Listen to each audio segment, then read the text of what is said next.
Bom, galera, hoje a gente vai falar sobre o capítulo 7. O capítulo 7 nada mais é uma extensão do capítulo 6, onde ele fala sobre a união, a junção neuromuscular e as partes, né, que correspondem a essa união neuromuscular. Também fala sobre o neurotransmissor encarregado por estimular certos receptores e fazer com que a membrana plasmática fique mais difusível ao íon sódio, né? Então vamos ver isso aí no capítulo 7. O que a gente tem aqui? O que seria a união neuromuscular? Como o nome já fala, a união neuromuscular corresponde a isso. É a união de uma fibra nervosa, ok? Inervando um músculo, né?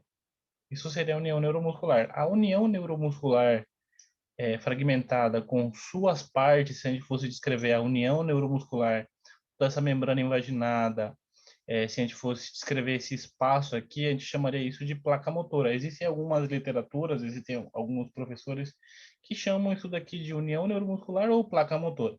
Mas o livro fala que a placa motora, ela corresponde à união neuromuscular e aos elementos, né? A descrição dos elementos que fazem parte da união neuromuscular. A união neuromuscular nada mais seria que a terminação nervosa, a fibra nervosa, mais a fibra muscular.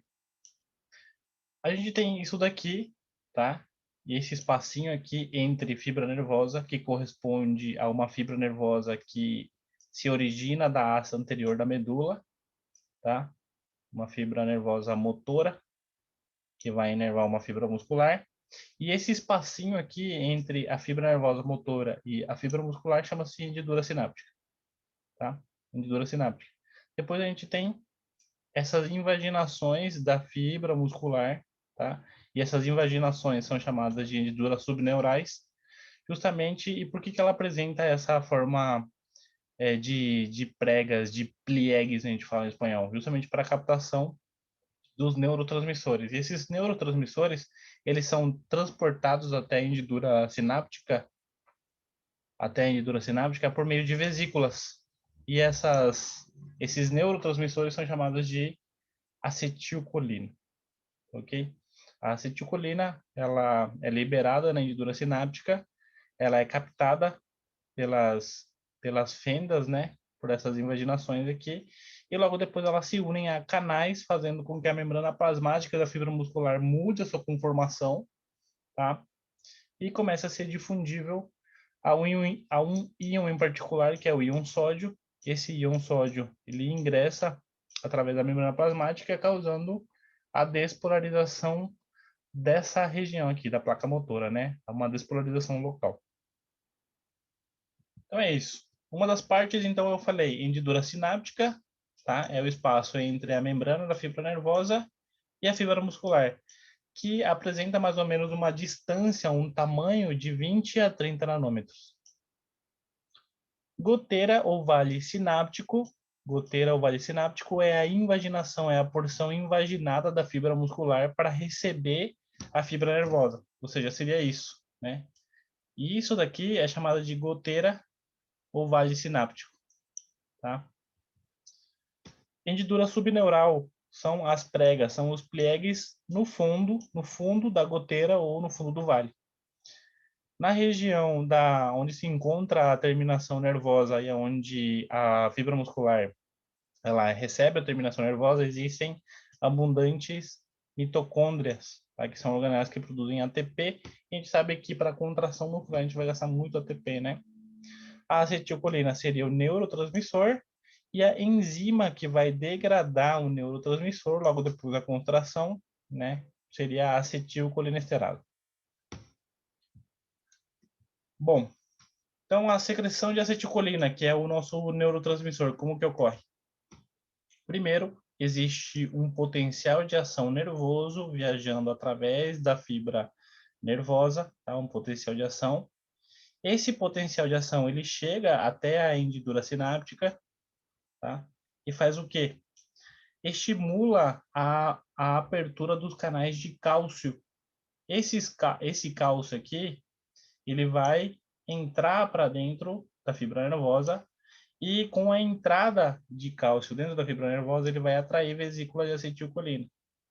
Para onde ele vai atrair essas vesículas de acetilcolina? Elas vão começar a sair por endocitoses na hendidura sináptica. Cada vesícula de acetilcolina, ela apresenta mais ou menos 10.000 moléculas de acetilcolina, tá? Cada vesícula apresenta 10.000 moléculas de acetilcolina. Quantas vesículas de acetilcolina são liberadas na hendidura sináptica durante a contração? 125 vesículas, aproximadamente. Então, calculem aí 125 vezes 10.000 moléculas em cada vesícula. São muito neurotransmissores, né? Então, a secreção de acetilcolina o impulso nervoso chega até a região da união neuromuscular, permite a abertura do canal de cálcio, tá? Que são ativados por mudança de voltagem, né? O cálcio ele entra dentro da terminação nervosa e isso vai atrair as vesículas de acetilcolina para que elas saiam por exocitoses no espaço sináptico. Quantas vesículas? 125. Bom, quais são alguns dos efeitos da acetilcolina na fibra muscular? Existem alguns canais que são ativados por união à acetilcolina na fibra muscular.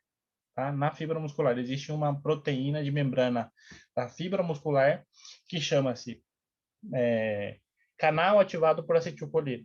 Esse canal ativado por acetilcolina, o que ele vai fazer? Ele vai permitir a entrada, uma vez que esse canal se une à acetilcolina, permite a entrada de íons, de cátions, né?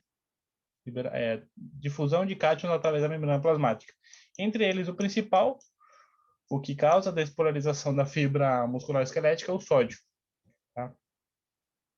Isso aqui vai gerar uma mudança de potencial elétrico, denominado potencial da placa terminal ou placa motora, que é um pequeno potencial de ação ali na junção neuromuscular.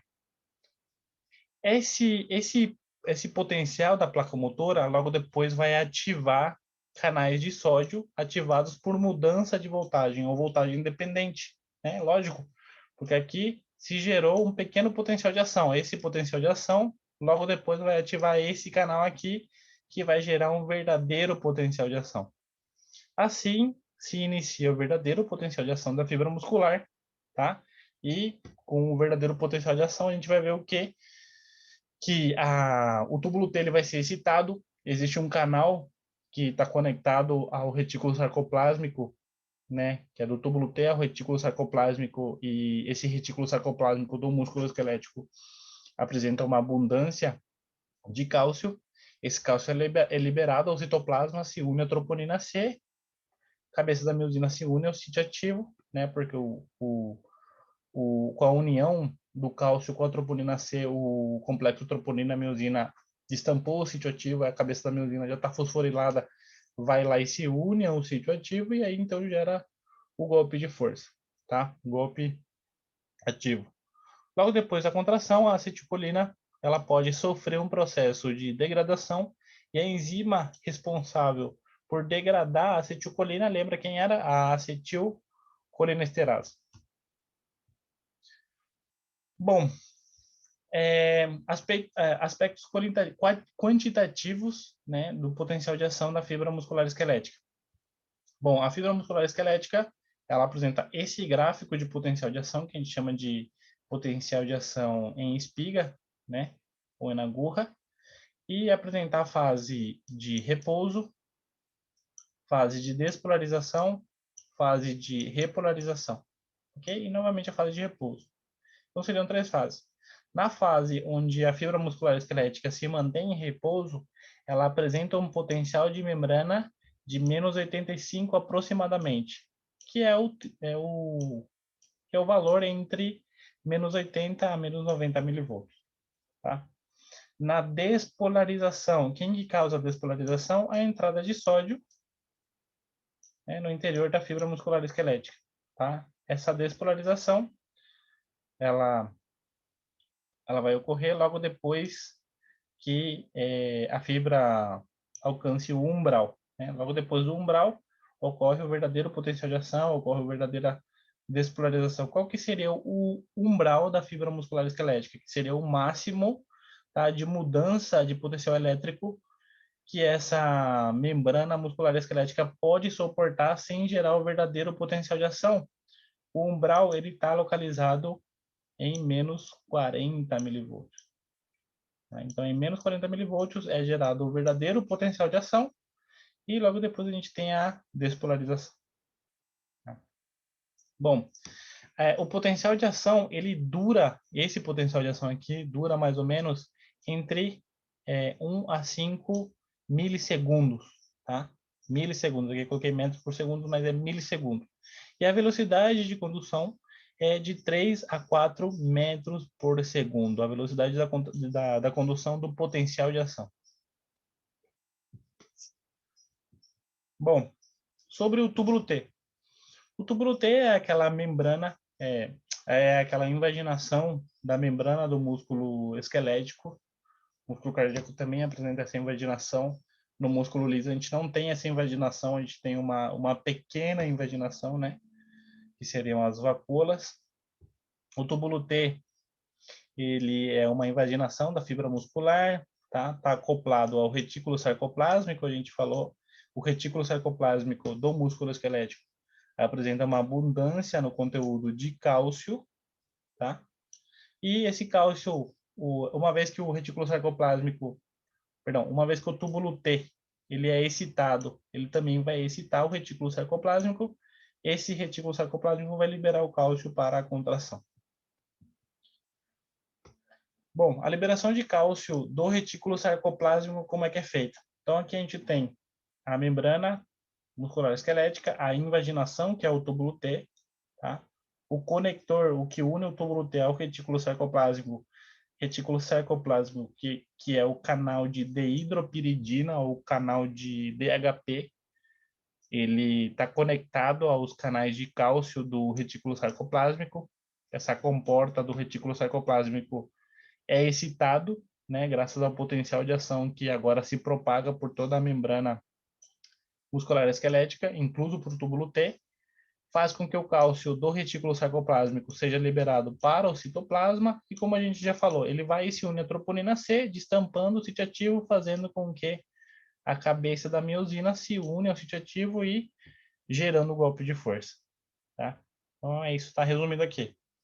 O potencial de ação viaja pelo túbulo T, existe uma mudança de voltagem que é detectado pelo receptor de dehidropiridina, receptor de DHP, que se encontra no túbulo T, provoca a liberação de cálcio das cisternas do retículo hacia o citoplasma, né?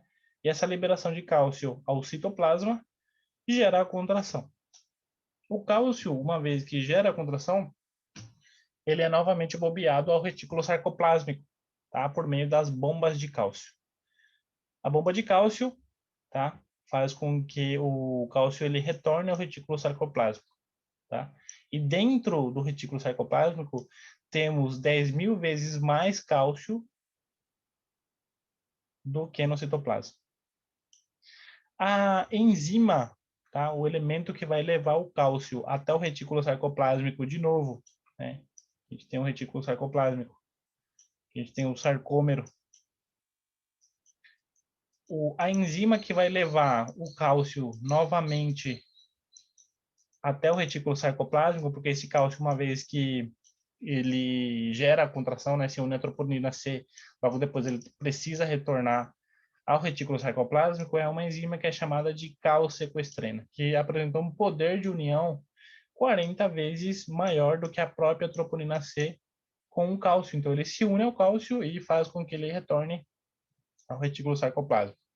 Lembrando que temos mais cálcio no retículo sarcoplásmico do que no citoplasma, então esse transporte aqui é um tipo de transporte contrário a um gradiente de concentração. Eu estou levando da onde tem menos para onde tem mais. Então, esse processo de relaxamento, na qual eu estou fazendo que o cálcio retorne ao retículo sarcoplásmico, vai gastar também ATP, tá? Para que essa calsequestrina seja ativada, eu preciso de ATP. Então, tanto o processo de contração como o processo de relaxamento, eles são processos ativos onde vai existir gasto de ATP. Bom, por enquanto é só. Um abraço.